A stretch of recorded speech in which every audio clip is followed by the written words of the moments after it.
निवांत उन्हाला बसलेली कासवर, असं एखादं प्राचीन मंदिर. तर चला की तुम्हाला दाखवतो या. तर मंडळी, हे आहे वेळापूरचं श्री अर्धनारी नटेश्वर मंदिर. आणि हे ऐतिहासिक मंदिर बघण्यासाठी आयुष्यात माणसाने एकदा तरी इथे यावं.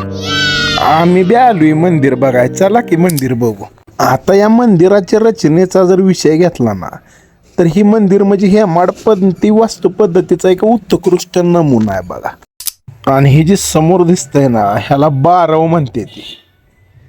आणि हे बघा कासव बघा कशी पावते ती. हे तर एक नाही, लय कासव आहे ती ढीग. विषय खोल असलं तुम्ही साऊथच्या पिक्चर मध्येच बघितलं असणार.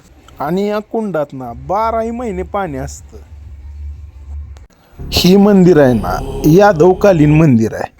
ह्या नंदी महाराजांच्या मूर्तीवरून तुम्ही अंदाज लावू शकता बांधकाम किती प्राचीन आहे ते. या मंदिराचा संबंध थेट 5000 वर्षापूर्वीच्या महाभारताशी आहे. आणि पूर्वीच्या दंडकारण्याचाच हा एक भाग होता.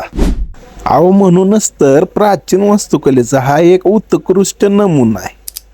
आणि हा बघा देवाचा गाभारा. आणि विशेष म्हणजे पांढऱ्या शुभ्र वस्त्रात ही मूर्ती असून वरील भागात सप्तऋषींच्या प्रतिमा व मध्यभागी कीर्तिमुख कोरलेला आहे. गणपती बाप्पा मोरया.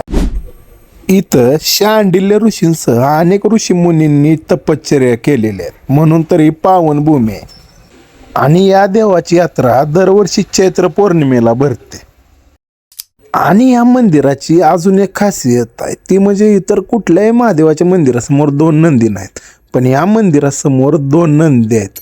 आहे का नाही विशेष गोष्ट. या मंदिरालाच हरनारेश्वर महादेव मंदिर असं देखील म्हणलं जातं. आणि ह्या असा नजारा बघायसाठी एकदा इथं अवश्य भेट द्या. आणि तसं नव्हतं तेवढं लाईक शेअर सबस्क्राईब बी करा की. धन्यवाद.